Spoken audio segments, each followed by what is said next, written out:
So we have a 6 cm corner seat.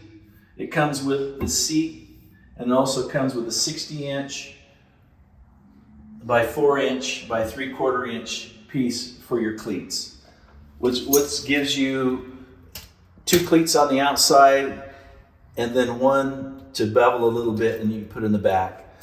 Now, a little trick that I like to do is I cut the pieces at 19 inches.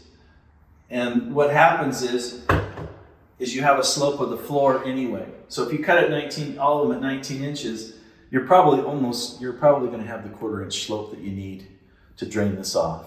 And 19 inches seems like a good number to put the height of this, because it ends up being about 20. And if you check any toilet or any chair, 20 inches is a nice feel.